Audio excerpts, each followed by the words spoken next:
secretary is going to introduce Mr. Freeman, and you're going to have to hold on for a little bit because we have to change computers. Well, I wanted everybody to see this pretty slide that I did. Okay, you want me to?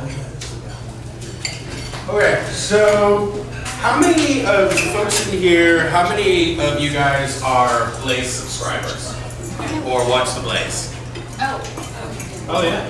Okay, cool. So, the rest of you guys, but I first found out about Kevin Freeman in 2012 when his first book, Secret Weapon, came out.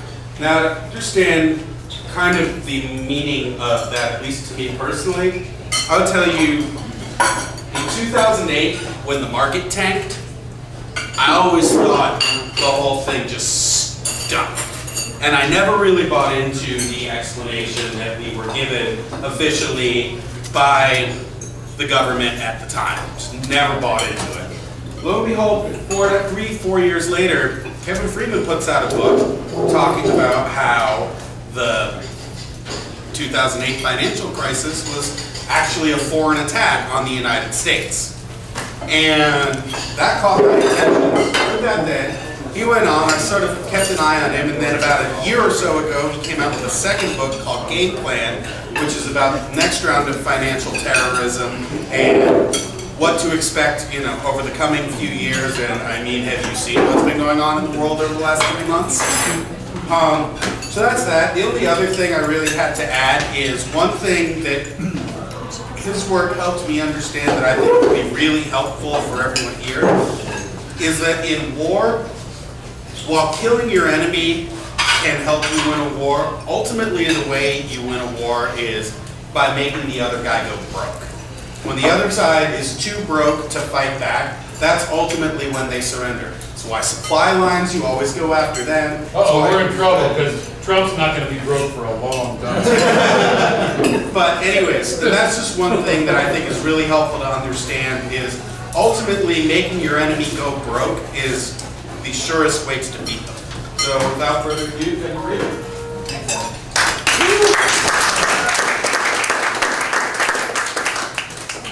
All right, well here's the bad news based on what he just said. We're already broke as a nation, so we're done, right? I don't know, you see what happened in the stock market today? Oh yeah.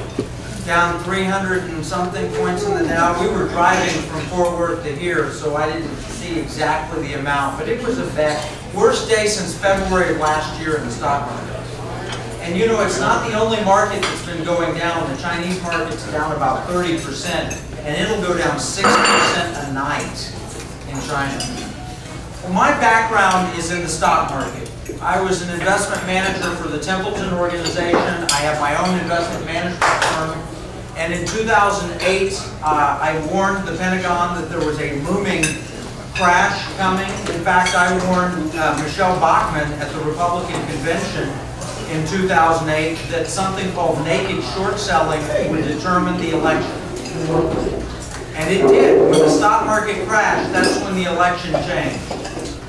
So I've written a couple of books. We've got them back there if you want to buy copies. They're $20 each. 100% of the proceeds goes to a nonprofit called Oklahoma Wesleyan University for the NSIC Institute. But I just returned from an NSIC training we had in Washington, D.C. It was exciting. We had the 4-star former Commandant of the Marine Corps, the head of the American Bankers Association, Frank Keating, former governor of Oklahoma, Frank Gaffney, who's the Center for Security Policy, and a number of, Patrick Byrne from Overstock.com, just terrific speakers, training investment advisors on how to protect their client money in the midst of a global economic war, which is what we're experiencing. 72% of Americans fear a next economic crash. That is the #1 fear. I heard on CNBC today, you know, the candidates aren't talking much about the economy because the economy is really pretty good. I don't know where they're getting this, but the economy is not good. We're overregulated, overtaxed. Everything's messed up. People are out of work, but they're just so out of work that they've given up even looking for jobs. 72% of the American people know that we're in economic trouble. That's actually higher than the 53% that are worried about radical Islam. Now, I'm worried about both. And what I'm really worried about is radical Islam figuring out how to crash our stock market, which, by the way, they had a hand in 2008. That's the basis for my book, Secret Weapon. Now, I'm not here to create fear. I'm a Bible-believing Christian. But Proverbs 27:12 says, a prudent person foresees trouble and makes preparation. It's the simpleton who goes blindly on and suffers the consequences. 2 Timothy 1:7 says, God's not given us a spirit of fear. I'm excited to be among this group of people because I know the National Federation of Republican Assemblies, I know the local federations. I've spoken at the National Convention, and I'll be speaking at the National Convention in a couple of weeks. And you all next week. Next week, 28th, right? Yes. 8 days from today. Next Thursday, I go. So I know what you all stand for, and I know what you can do. And so I believe in you. That's part of the reason. I believe in God, too. That's why I'm not afraid. My purpose here is to help establish a game plan. How do we take back America? So I wrote a second book called Game Plan. It has 8 steps to returning America to greatness, and I think you'll like all 8 of them. There are things like simplify the tax code, reduce regulation, repatriate corporate earnings from overseas. That's the economic strategy. And then another strategy is stop trying to remove God from our lives. Amen. Thank you. So I've been all over. I've been on Megyn Kelly's show and CNBC and the Heritage Foundation and Fox and Friends and CBN and Glenn Beck and Lou Dobbs and Fox News and C-SPAN, you name it. If it's a program, I've gone there to try and warn people we're in an economic war. Do you want a picture of all of us so you can put that on and tell the rest of the world that you were the CTRA? Yes. And what I'm telling them is we're in a new kind of war. Now, there was a general, when I was in the Pentagon, they said, Kevin, you remind us of General Billy Mitchell. And I must admit, I had to go find who General Mitchell was. And I've gotten a great respect for this former Army general who went to the Department of War. We used to have a Department of War, now we call it Department of Defense. But he went to the Department of War and he said something like, hey, do you know Navy is not the end-all be-all of projecting power. In fact, this Air Corps is kind of important too. And in fact, you could actually sink ships if you had the right airplanes. And they laughed at him, and then he pushed it, and then they finally court-martialed him. He said, when he was being court-martialed, he actually written a report, and he said, you know, Pearl Harbor is susceptible to attack, so don't put the fleet there, because the Japanese, some Sunday morning, about 10 o'clock in the morning, could attack and sink half the fleet of Pearl Harbor. Well, guess what? He turned out to be right. But they did not listen to him, because they always fight the last war. The last war won't work. The next war is cyber economic. And I've been saying this in the Pentagon since 2008. It's a brand new kind of war. We had an attack on September 11th, 2008, in which Islamic radical terrorists out of Qatar and Abu Dhabi actually went after and attacked some of our prime companies like Lehman Brothers. It's all written about in the book. They weren't alone.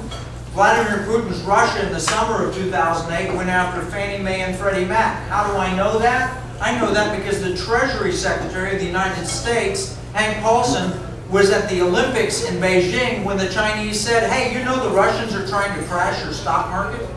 That's how I know that.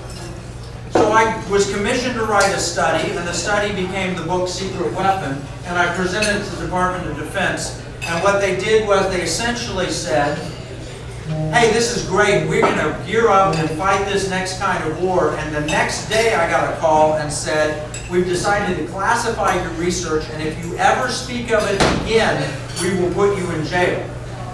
Now, obviously, I'm not in jail, and I have not stopped speaking about it because a former director of the CIA named Jim Woolsey, under Clinton, by the way, Jim Woolsey stepped up and said, I'll take care of this. He gave a copy of my report to Joe Lieberman, John McCain, and John Kyle, 3 sitting senators, and then he called the Defense Department and said, if you classify this, I will have it read from the Senate floor tomorrow. Are you sure you want to do that? They called me back and said, Mr. Freeman, We're so sorry that you misunderstood us. So anyway, what they did instead was they just didn't give another government contract. They tried to bury it. They tried to hide it. We had it brought out. I went to some Republican congressmen and we had it brought out in the Defense Authorization Act. We've done a lot of work to get this out into the public. They never wanted to admit why. Because if in 2008 the stock market crash helped elect Obama as president, it's kind of embarrassing that the stock market crash may have been in some small way or large way precipitated by a financial terrorist attack from Muslim terrorists. That's an embarrassing thought, and they don't want that to get out. Same kind of idea that you don't want to admit that Benghazi has been taken over by radical jihadists. You want to instead say it's our fault for having a YouTube video out there somewhere. It's the narrative, folks. So anyway, I wrote about a three-phased attack, and I'm going to run through it really quickly. I don't know if you realize this, but the price of oil in the midst at the beginning of a recession was $147.50 a barrel in 2008, in June 2008. $147.50. Demand actually is higher today than it was then. Supply is higher now than it was then as well. But the price of oil, supply was actually pretty high in June 2008. A lot of oil pumping. At that price, who wouldn't produce oil, right? Price of oil ran up. Part of the reason that it ran up is the OPEC nations at $125 a barrel. OPEC has as much in assets in the ground as all of the financial assets in the world at the time. How did they do it? Well, one of the things they did was they got in the oil futures market and they started buying oil futures. Now, I don't have time to go into all this at length, but Goldman Sachs finally admitted that every million barrels long in the futures market adds about $23 to the price of per barrel. Every million, actually speculation adds $23. Every million barrels long adds about 10 cents a barrel. At the time, they were buying, this is before our shale play had boomed and taken supply control away from them. At the time, they'd just be buying oil futures like crazy. Every million barrels long adds 10 cents. If it cost $10 million to put a million barrels long in the futures market, you would add 10 cents. They produce 30 million barrels a day. That's $3 million a day back that was coming. Who had this? Qatar, Abu Dhabi, Saudi Arabia, the big sovereign wealth funds were buying, and they were getting more and more money flowing back. You know what's happened recently?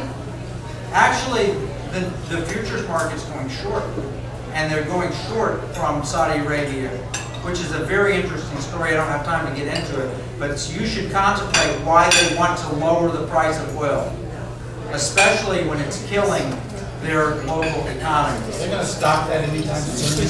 They're going to have to stop it because Saudi Arabia is going broke. They're selling treasury bonds at a crazy clip because they can't afford to buy off their people. So They're trying to hurt Putin. They're hurting Putin. They're also hurting the American shale industry. They're hurting TJ because all my 401k is in oil. All right, phase two was the stock market collapse. It went from 14,100 on the Dow to 6,600 on the Dow, and it did it from October 2007 to March 2009. Biggest drop since the Great Depression. George Soros said what caused that were bear raids, shorting of stocks and buying of credit default swaps. I don't have time to get into all of this, but basically what they were doing is shorting stocks is they were creating counterfeit certificates called naked short selling, and they were selling shares that they didn't own and hadn't borrowed.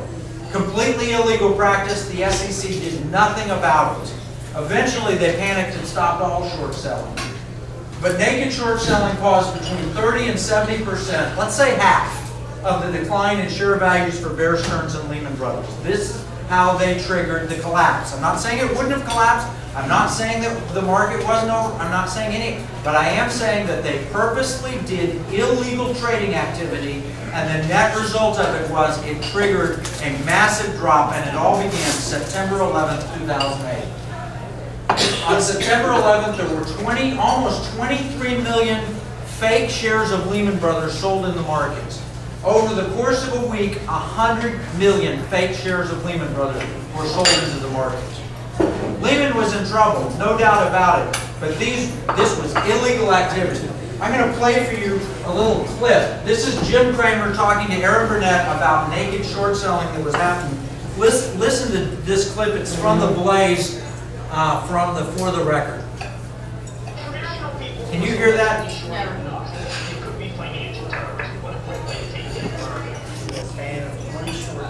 I don't know if you're going to be able to hear it here. I've got a bigger speaker in the car, but I'm going to skip it for now, just for time's sake. Bottom line is what happened. The SEC panicked and they halted all short selling. In that clip, though, what you would have seen, and you can Google this, Representative Paul Kanjorski, the head of the Capital Markets Committee for Congress. It's a subcommittee from the House. The Capital Markets Subcommittee is on C-SPAN, and he's talking about what took place the week of September 11th. He said there was a run on the banks, and what happened was $500 billion was pulled out of the financial system. I know where it was pulled out by, Middle Eastern countries.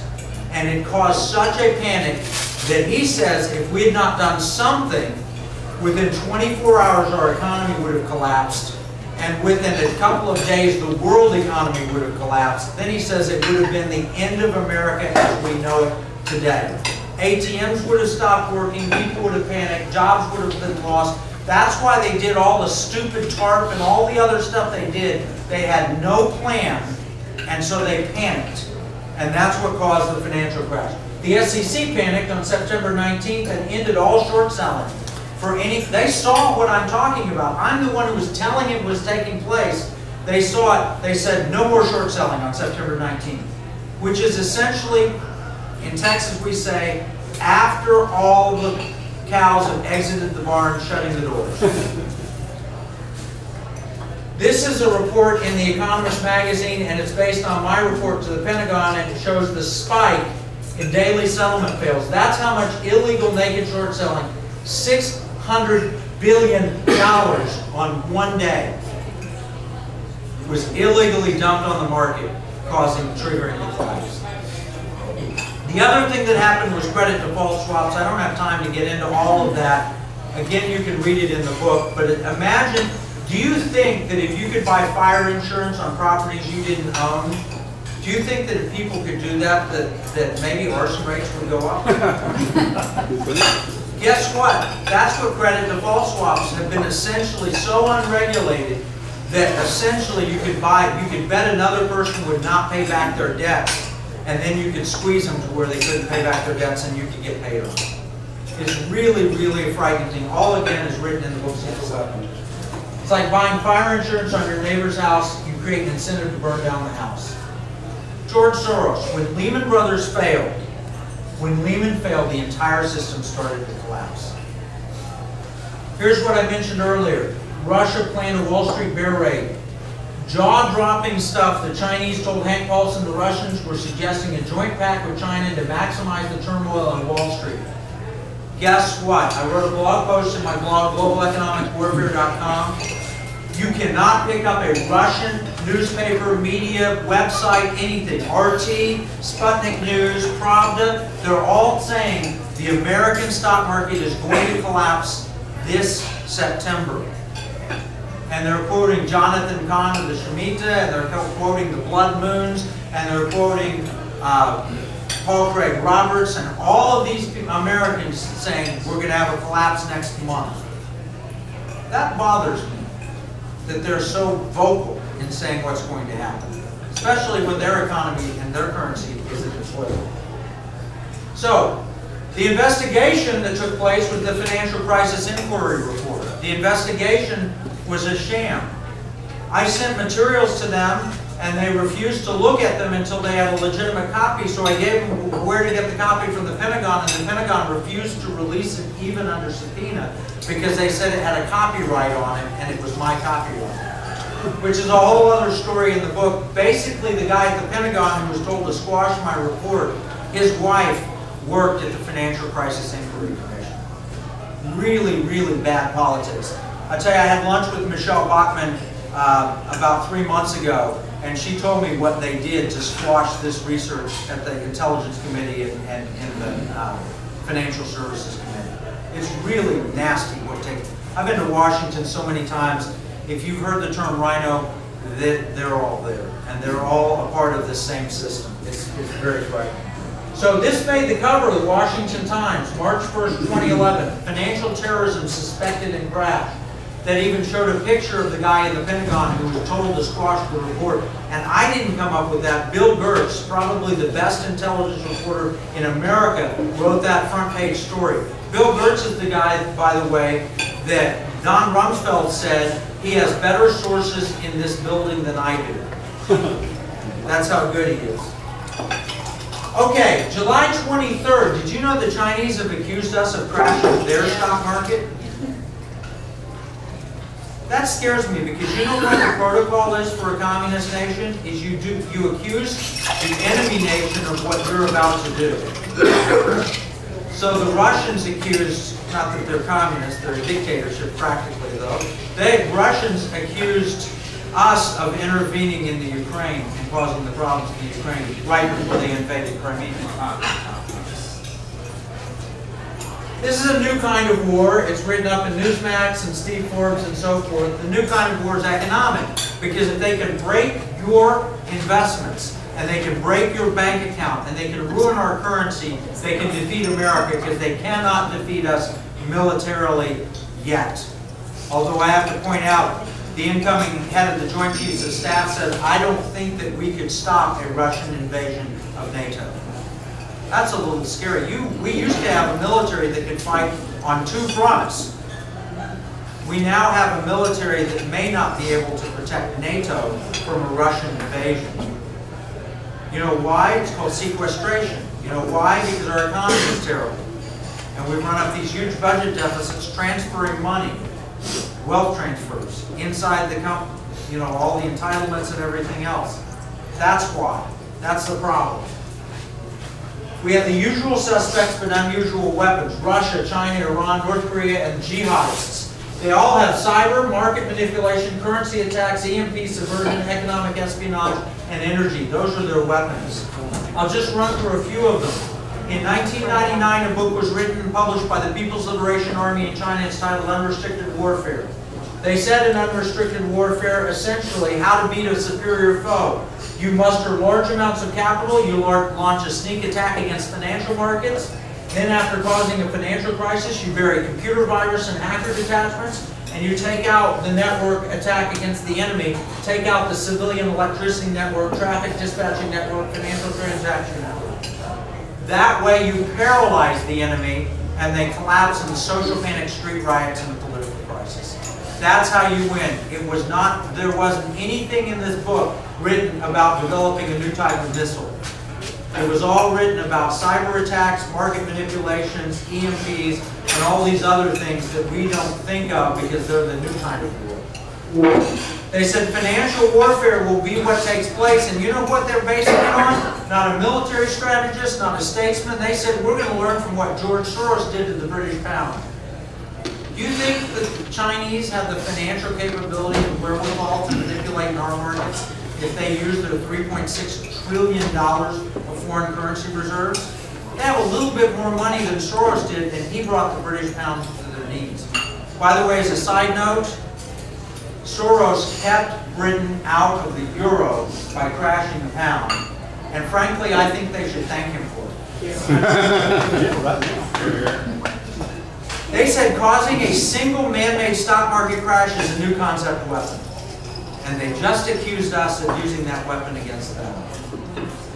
Did you know that there was a trader outside Heathrow Airport that our regulators went to and said, you caused the flash crash. May 6, 2010, the stock market dropped about 10% in 6 minutes' time. And nobody could explain it. Finally, the answer is this guy with $40 million sitting in his parents' flat outside Heathrow Airport. He supposedly did it. Now, number one, I don't buy that. I don't think that's right. I think there's more to it. But if that is right, if a guy with $40 million could do that, what could $3.6 trillion do? It's very scary. Russia says their secret weapon. This is March 28th. We're fully in control of the petrodollar, and we can cause the Dow Jones Industrial Average to plummet as it has never done before. Our secret weapon crashed the American stock market. Did you know that they hacked the NASDAQ? They were caught. We caught the Russians hacking the NASDAQ. Did you know that we arrested a Russian spy? Have you seen this mugshot? Anybody seen that guy's picture? You remember Anna Chapman, the Russian spy? Remember that? You remember her because she's pretty and this guy's ugly. I think he didn't show up on the cover of all the magazines like Anna did. Bottom line though, he was arrested because he was trying to destabilize American financial markets. How do we know that? Well, we wiretapped him and listened, and his handlers in Russia asked him if he'd learned how to manipulate ETFs yet to cause this U.S. stock market crash. What's an ETF? Exchange Traded Fund. So, Keith Alexander, head of the NSA, head of the Cyber Command in December 2013. Yeah, okay, I admit on 60 Minutes, a foreign national could impact and destroy a major portion of our financial system and literally take down the U.S. economy. Let me ask you, it's called an asymmetric weapon if you can cause a lot more damage on your enemy than they can cause on you. What do you think the damage would be total to the Russian economy if we wiped out their stock market? Minimal. It would hurt. What would happen if our stock market disappeared tomorrow? We're gone. It's an asymmetric weapon. We're more vulnerable than they are. Cyber warfare. They said in the information age, a nuclear bomb is less influence than a hacker. Has China hacked anything? They don't do that, do they? Russia's hacked the NASDAQ. North Korea hacked Sony. Iranian Operation Cleaver's hacked all of our infrastructure pretty much. Russia hacked the State Department. China hacked Anthem. China, PLA Cyber Unit. Russia hacked the White House. Iran hacked the U.S. Navy. And of course, the Office of Personnel Management. This is a massive war that we're in and most people are not recognizing. ISIS hacked social media and took down Central Command's Facebook and Twitter feed. And substituted, oh, that's no big deal. That's what the experts said. This is no big deal. It's like a recruiting poster. Big deal. They spray painted over a recruiting poster. No, it is a big deal. I'll tell you how big a deal it is. The Syrian Electronic Army hacked the AP Twitter feed just for a few minutes. Put out a fake tweet that the president's been hurt. The computers on Wall Street started trading on that, and they caused the Dow to drop $200 billion in value in a millisecond. If you control the Facebook and Twitter accounts, you can actually do a lot of damage with fake tweets and cause a lot of chaos. Then, of course, we have the devastating weapon of electromagnetic pulse. I was testifying in this town for Senator Bob Hall on an EMP protection bill that did not pass. It needs to pass. We have our own electric grid. If a foreign power blows up a very crude nuclear device somewhere over the United States, it sends out a pulse that could wipe out the electric grid.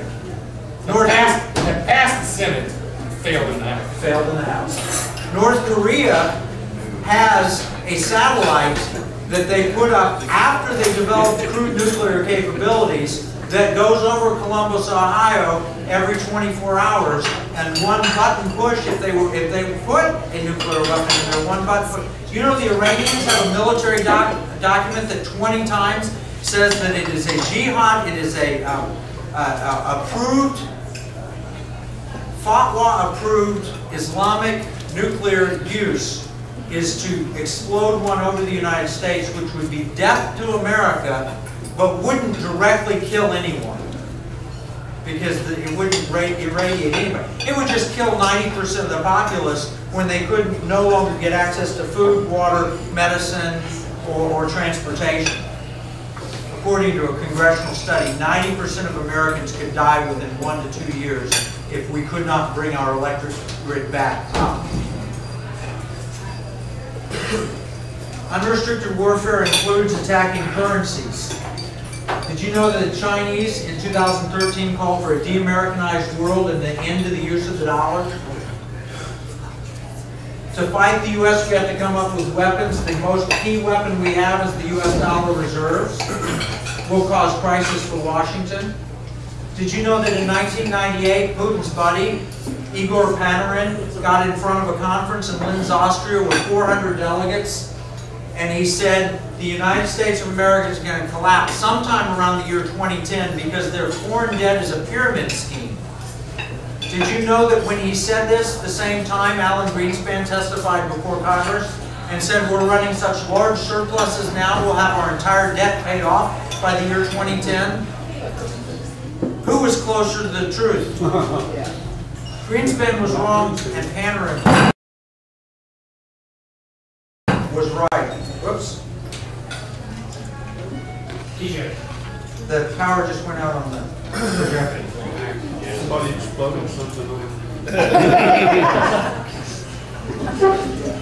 So, did you know, and I'll just keep Did you going. know that we should have the input?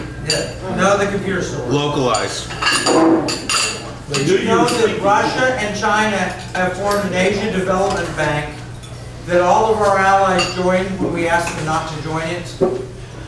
That is theoretically designed to replace the International Monetary Fund and the Western financial system? Did you know that John Kerry recently said that if we do not pass the Iran deal, and I have a video clip of this, but we didn't have sound anyway. John Kerry said if we don't pass the Iran deal, that the U.S. will lose. It's the fastest way for the U.S. to lose the reserve currency of the world and cause the dollar to collapse. Talk about a threat.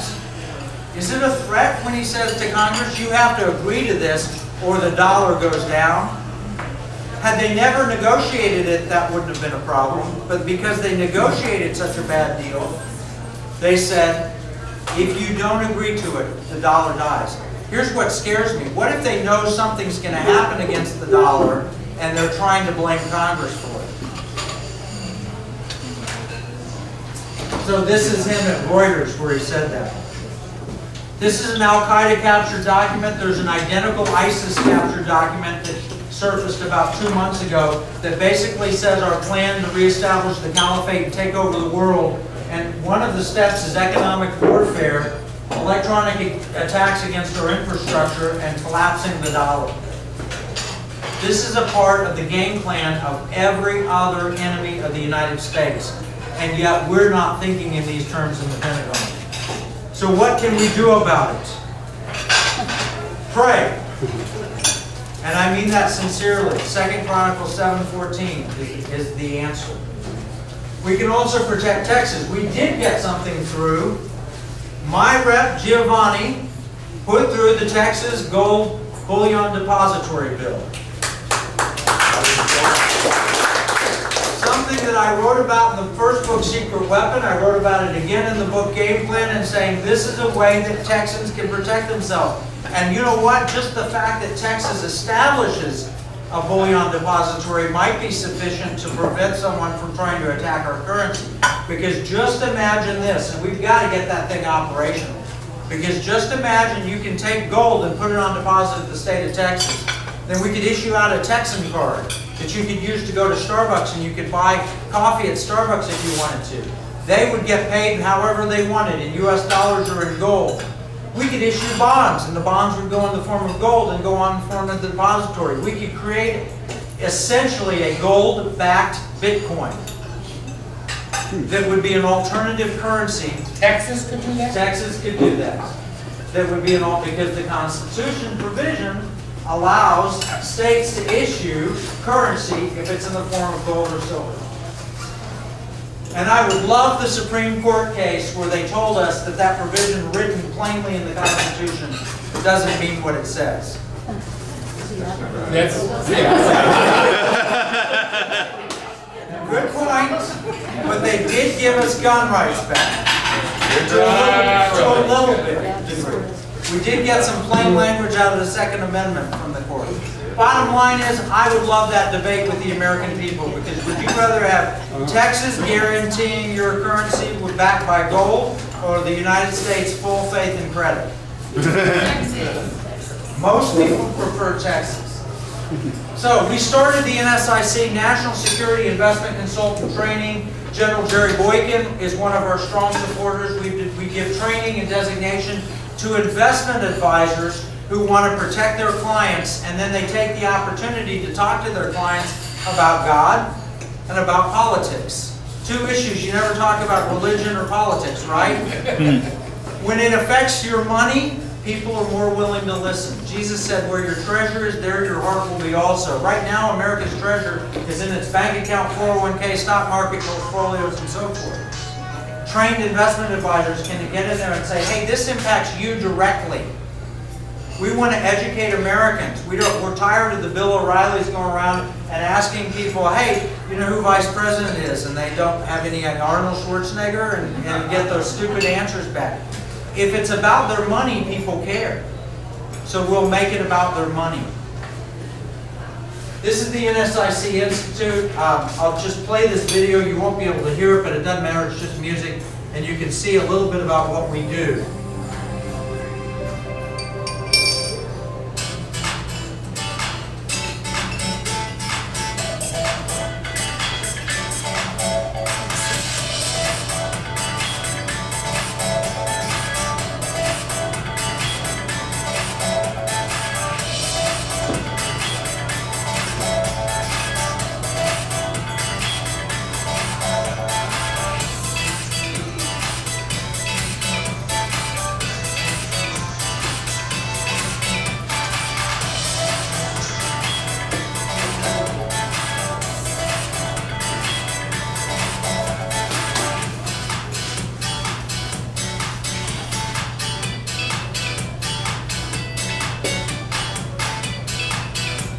Our second class was in Washington, D.C. in July.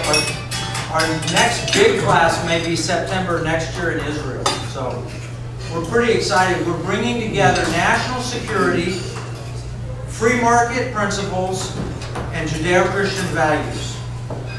That sounds like Reagan's platform. That's what we do. How do you reach America's hearts? Essentially, you make it all about their money and they'll pay attention.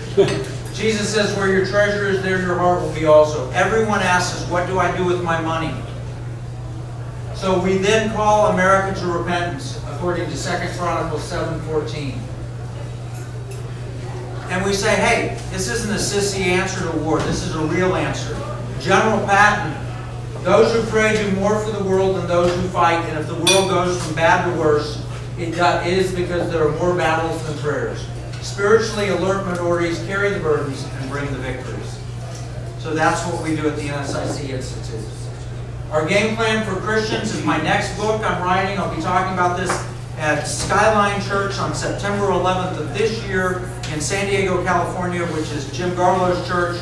And I'm going to be reviewing the 5 sections of my new book. Your fears aren't crazy. You have reason to be scared of a financial crash. You need a prophetic understanding of the times. We prep the heart, we have a practical side, and then we take advantage of the times to fulfill the Great Commission. That is the NSIC Institute, and that is the war room of the things that we're fighting to save the free world. And that, TJ, is 37 minutes. Thank you. Take some questions. I'd be happy to. I've got one. It's a two-part question. Number, you said that you thought that next month they predicted another similar 2008 event. Russian media is covering it like crazy. And then you add in the fact that they're covering Americans who are saying it, like Jonathan Kahn, who wrote the Shemitah Years and the Harbinger. So yes, they are boldly predicting American collapse. My question is, what do you think?